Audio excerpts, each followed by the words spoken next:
जितनी भी माताएं एकादशी का व्रत करती बहुत ध्यान से सुनना आज की कथा को। शायद जिंदगी में मिली ना मिली, पर ये कथा का रिश्ता तो बहुत ध्यान से सुनना। स्कंद पुराण यहां तक कहती है कि इस कथा के चरित्र को जो श्रवण कर लेता है उसको 26 एकादशी करना भी नहीं पड़ती। इस एकादशी की केवल ये कथा सुनकर ही वो तर जाता है। बहुत ध्यान से सुनना इसको, कथा को। एकादशी के दिन जब आप जल शंकर को चढ़ाने तो रोज ही जाते हैं। जब एकादशी का दिन रहे और शंकर जी के मंदिर में आप जल समर्पित करें तो 3 बार मुख से स्वधा स्वधा स्वधा या स्वधा स्तोत्र का पाठ, जिसमें 12 श्लोक 2-4 हैं। पैसा तो आ रहा है पर घर में टिक नहीं रहा। डॉक्टर में, पुलिस में, एक्सीडेंट आदि में, कहीं गलत जगह पर, व्यसन में अगर पैसा जा रहा है, जुए में, मांसाहार, मदिरा पान, या कहीं आया पैसा आने में कमी नहीं, आ रहा है पर टिक नहीं रहा, रुक नहीं रहा। कोई मांगने आ गया, दे दिया, फिर वहां से अपने पास नहीं आ रहा, अपन कह रहे हैं भैया हमारा पैसा लौटा दो, नहीं आ रहा। तो महाराज शिव महापुराण की कथा कहती है एकादशी के दिन गंगा के जल में मात्र 7 बेलपत्री डालकर जो नंदीश्वर भगवान अर्थात जो शंकर जी के शिवलिंग के सामने नंदी होता है, उस नंदी के चरण पर गंगा का जल चढ़ाकर बेलपत्री शिव पर समर्पित कर देता है, उसके घर में रुपया रुकना चालू हो जाता है। फिर वो गलत जगह पर नहीं जाता, गलत स्थान पर वो धन जाएगा ही नहीं। तूने स्वीकार किया, मांग तुझे क्या चाहिए।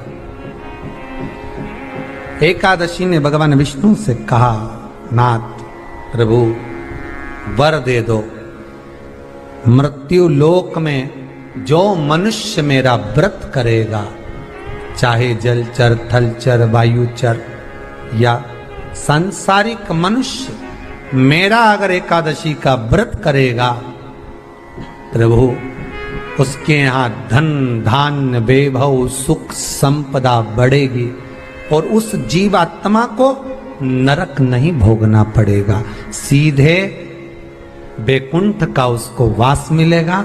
जब जीव आत्मा को लेकर चला जाएगा, यम के दूत जब बंदी बनाकर ले जा रहे होंगे उस जीवात्मा को जिसके प्राण छूटे होंगे, यम के दूत जब बंदी बनाकर ले जा रहे होंगे, तब मुझे वर दो कि मैं इसका हाथ पकड़कर बेतन्नी से पार उतार कर सारे नरकों से निकालती हुई आपके धाम में लेकर आऊं। भगवान ने वर दे दिया, तथास्तु। हे एकादशी सुनो, मृत्यु लोक का मनुष्य अन्न का त्याग कर कर, क्योंकि अन्न में एकादशी के दिन पाप पुरुष रहता है, अन्न का त्याग कर कर एकादशी के दिन जो मनुष्य तुम्हारा व्रत धारण करेगा, उस व्रत को करेगा और उस व्रत को धारण करेगा, उसकी मनोकामना पूर्ण होकर वो मेरे ही धाम को जाएगा। ये तो हुआ एकादशी के जन्म की कथा।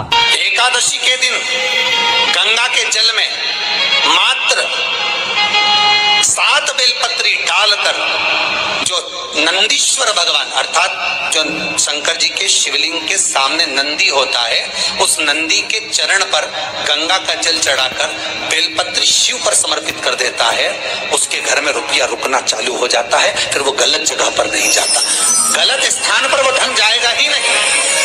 बेटा अगर व्यसन में पड़ा हुआ है, मदिरा पान में पड़ा हुआ है, मांसाहार में, जुए आदि में जा रहा है, तुम्हें लग रहा है कि मेरा बेटा गलत मार्ग पर जा रहा है, ये मित्र दोस्ती गलत हो रही है, वो सही जगह पर आ जाए। करना है एकादशी। कई लोग इसको धन के लिए भी करते हैं, संपदा के लिए। संपदा के लिए अर्थात जिसका व्यापार नहीं चलता, जिसके घर में पैसा नहीं आता, या नौकरी नहीं लग रही, या सर्विस नहीं लग रही, आप अप्लाई कर रहे हो, जगह जगह जाकर इंटरव्यू भी दे रहे हो और पैसा नहीं आता, तो उसके लिए भी प्रयास किया जाता है। पर उसके लिए यहाँ पर जो धन के लिए करते हैं, उसके लिए विष्णुपदी के लिए करते हैं। मतलब जैसे गंगा के जल में तुलसी के 11 पत्ते डाले जाते हैं और उसको किसी भी नारायण के मंदिर में, राम कृष्ण शिव शंकर नहीं, राम कृष्ण भगवान विष्णु दत्त आदि जितने नारायण के मंदिर हैं, उस मंदिर में किसी भी पात्र में, एक छोटे से पात्र में उसको भरकर रखी जाते हैं महाराज। उससे भी जॉब, सर्विस, नौकरी में सफलता प्राप्त हो जाती है। परंतु वो भी एकादशी को ही होता है। कुछ देर तक पात्र को रखा जाता है, फिर वही पात्र का जल किसी भी वृक्ष के नीचे डाल दिया जाता है, उससे भी नौकरी के लिए फायदा मिलता है। गंगा का जल कोई साधारण नहीं। दशमी, एकादशी और द्वादशी, इन 3 तिथियों पर एक रोटी में थोड़ा सा मीठा रखकर सोमक पितृ का नाम लेकर यदि गाय को खिला दिया जाता है तो अगर कोई पूर्वज प्रेत योनि में भी पड़ा हुआ होता है, भटक रहा होता है, जिसको पिंड नहीं मिला, जो अचानक मर गया होता है, अधोगति में चले गया होता है, उस जीव की मुक्ति दशमी, एकादशी और द्वादशी, 3 दिन सोमक पितृ का नाम लेकर रोटी में, पूड़ी में मीठा रखकर अगर गाय को खिला दिया जाता है ये 3 दिन तक, तो वो पितृ कभी भटकते नहीं है, उनको मुक्ति प्राप्त हो जाती है मोक्ष में। नहीं, एकादशी है कौन? क्यों इसकी इतनी प्रधानता है? क्यों इसकी पुण्यता है? ऐसा क्या है एकादशी में जो इसकी पुण्यता मानी जाए? कौन है ये जो भगवान नारायण तक एकादशी का व्रत करते हैं? सुभद्रा जी को भगवान जगन्नाथ ने, जगदीश ने एकादशी का व्रत कराया था। बद्रीनारायण भगवान को माता लक्ष्मी ने एकादशी का व्रत कराया था। क्यों? चंद्रायण एकादशी व्रत की माता। एकादशी है कौन? तो कहा जिसको व्रत करने पर भगवान नारायण भी जिसका व्रत करते हो, भगवान माता लक्ष्मी जिसका व्रत करती हो, वो एकादशी है कौन? तो शास्त्र वर्णन करता है महाराज, स्कंद पुराण का सुंदर चातुर्मास्य खंड के अंतर्गत वर्णन आया है महाराज। एक बार भगवान विष्णु आनंद में विराजमान थे, पद्मावती और माता लक्ष्मी दोनों उनके पास में विराजी हुई थी। भगवान लक्ष्मी और पद्मावती दोनों बैठी, एक सिर के पास, एक चरण के पास। कुछ समय बाद वहीं पर ब्रह्मदेव का आगमन हुआ और ब्रह्मा जी आगमन पाकर भगवान नारायण पद्मावती से लगकर उठे और उठकर लक्ष्मी की ओर झुके। झुकने पर इन तीनों के समागम से भगवान नारायण के हृदय चित्त से एक कन्या प्रकट हो गई। उस कन्या का नाम एका था। क्या नाम था? एका। अब 10 उसके गुण इतने प्रबल थे, वो 10 गुण उसके बड़े प्रबल थे कि वो एका जिसको निहारती थी उसको संपदावान बना देती थी, जिसको देख लेती थी उसके जीवन में वो आनंद की अनुभूतियां करा देती थी। एका जिस मार्ग से जाती थी उस मार्ग के द्वार खोल देती थी। एका का पुण्य इतना पुण्य प्रखर। पद्मावती और लक्ष्मी ने कहा महाराज ये बेटी आपके द्वारा निर्मित हुई है, इसका कन्यादान करना चाहिए। हमारे यहाँ हिंदू धर्म में रीति है, जिस दिन कन्यादान करा जाता है उस दिन व्रत रखा जाता है। अब आजकल रखते कि नहीं रखते मालूम नहीं, और कन्यादान करते समय व्रत रखा जाता है। व्रत रख श्री शिवाय नमः। एकादशी के दिन कभी कभी तुम बद्रीनाथ चले जाओ, एकादशी के दिन तुम द्वारका चले जाओ, एकादशी के दिन तुम तिरुपति चले जाओ, एकादशी के दिन तुम जगन्नाथ चले जाओ, एकादशी के दिन तुम्हारी मर्जी पड़े भगवान के किसी धाम में चले जाओ और भगवान को भोग लगाओ और उनकी थाली को झांक कर देखना, उसमें चावल जरूर मिलेगा। उसमें ऐसा नहीं है कि चावल नहीं मिलेगा। बद्री नारायण में भगवान को चावल का भोग लगा हुआ मिलेगा, द्वारका में चावल का भोग लगा हुआ मिलेगा, आपको जगन्नाथ में चावल का भोग लगा हुआ मिलेगा, तिरुपति में मिलेगा, द्वारकाधीश में मिलेगा, नाथद्वारा में मिलेगा, सांवरिया सेठ में मिलेगा, काकरोली जी में मिलेगा। आप जहां जाओगे वहां पर एकादशी के दिन भगवान को चावल आएगा, क्योंकि भगवान के लिए परहेज नहीं है। जो काम में डूबा हुआ है, जो आसक्ति में डूबा हुआ है, जो लोभ में डूबा हुआ है, जो वासनाओं में डूबा हुआ है, जो तृष्णा में डूबा हुआ है, और जो माता के गर्भ से जन्म लिया, एकादशी के दिन चावल उसको नहीं खाना। एकादशी और द्वादशी के दिन हमारा हिंदू धर्म, हमारा शास्त्र कहता है, हमारे शास्त्र, हमारे वेद डॉक्टर वर्णन करते हैं कि पीपल के पत्ते को अगर एकादशी और द्वादशी के दिन एक तांबे के पात्र में गला कर रख दिया जाए और उस पानी का आचमन 3 बार करा जाए तो जिसकी नाड़ियां चोक भी हो जाती है, डॉक्टर बोले इसका बाईपास करना पड़ेगा, उसको केवल 3 आचमन पानी एकादशी और द्वादशी को पीपल के पत्ते का कराया जाए तो अंदर की नाड़ियां भी खुल जाती हैं। भगवान का एक नाम है अघोर। ब्रह्मा जी को दर्शन दिया, अघोर मतलब सिद्ध नाम। और बहुत ध्यान से सुनना भाई, बहुत प्रयास कर लिया आपने, कामना सिद्ध नहीं हो रही। 1 लोटा जल, एक जल का पात्र लीजिए, उस जल के पात्र को लेकर उसमें थोड़ा सा लाल चंदन डालकर बेलपत्री के वृक्ष के नीचे और देवादिदेव महादेव को चढ़ाना प्रारंभ कर।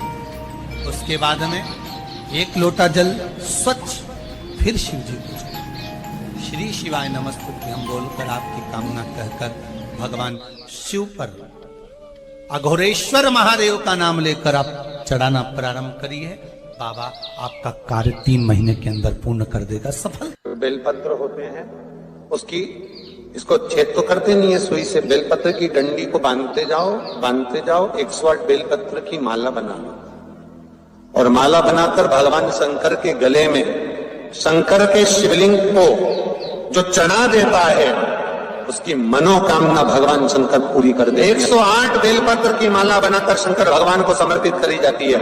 माता लक्ष्मी ने भगवान विष्णु को पाने के लिए तुलसी की माला बनाकर समर्पित करी थी, जैसे सती ने शिव को पाने के लिए, कामना को पूर्ण करने के लिए। शास्त्र कहता है घर के बुजुर्गों को, घर के बड़ों को, जेठ जेठानी हो, सास ससुर हो, घर में जो तुम्हारी उम्र से बड़ा हो, उसको आज पीला फूल या पीली चने की दाल या पीला वस्त्र, कुछ भी पीली सामग्री आज घर के बड़ों को देना चाहिए।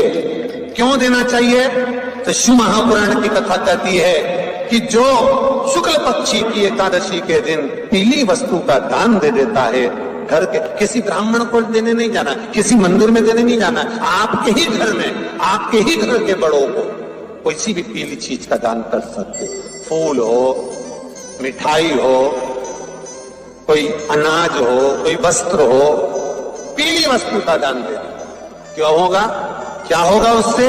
शिव महापुराण की कथा कहती है उससे जिंदगी में कभी बड़ी बीमारी प्रवेश नहीं करती। सनातन धर्म कहता है बट वृक्ष की पूजन करने वाला, बट वृक्ष के नीचे शिव की आराधना करने वाला, लोम समर्पित कर जल चढ़ाने वाले का जैसे कर्ज मुक्ति होती है, उसी तरह आंवले के वृक्ष के नीचे मात्र ताजा मिष्ठान दूध का बनाकर उस सामग्री को भगवान आंवले के वृक्ष के नीचे पूजन करने से लक्ष्मी और संपदा की वृद्धि होती है। शमी के वृक्ष के नीचे मात्र ओघड़दानी अवधूतेश्वर महादेव के नाम से, तो कहते हैं शरीर में बड़ी से बड़ी अगर बीमारी है, कहीं कैंसर जैसा रोग है या किडनी लीवर जैसा रोग है, कोई गांठ अगर शरीर में हो गई है, तो शमी के वृक्ष के नीचे दूध का जल थोड़ा सा हफ्ते में एक बार अवधूतेश्वर महादेव के नाम से समर्पित कर देने से रोग का निवारण होने लगता है, रोग थम जाता है और आगे नहीं बढ़ पाता और उसका इलाज चालू हो जाता है, सुख का अनुभव। बस एक बात का स्मरण रहे, आप आंवले के वृक्ष के नीचे अगर कोई भोग लगाया गया है पा सकते हैं, पीपल के वृक्ष के नीचे कोई भोग लगाया है पा सकते हैं, बट वृक्ष के नीचे कोई भोग लगाया गया है पा सकते हैं। जिस वृक्ष के नीचे भोग लगाओगे पालोगे, शमी वृक्ष का जो प्रसाद है वो आपको वहीं छोड़ना पड़ता है। हिंदू धर्म के 3 व्रत ऐसे हो गए जिनका पुण्य समाप्त नहीं हुआ महाराज। पहले नंबर पर एकादशी, दूसरे नंबर पर प्रदोष और तीसरे नंबर पर शिवरात्रि। एकादशी भी 26 है तो प्रदोष भी 26 है, शिवरात्रि केवल 12, और अगर अधिक मास की पड़ जावे तो ये 13, और अधिक की आय तो 13 है। तो यहाँ शास्त्र कह रहा है कि 3 व्रत हमारे यहाँ जिनका पुण्य समाप्त नहीं हुआ, जिनका पुण्य प्रबल हुआ, बड़ा, इसलिए आज भी माता एकादशी का व्रत करती है। और एकादशी का व्रत कर कर अगर कोई जीवात्मा को देते हैं, कोई मर भी गया तो उसको एकादशी का दान देते हैं। बहुत ध्यान से आज की कथा सुनना कि एकादशी का आपसे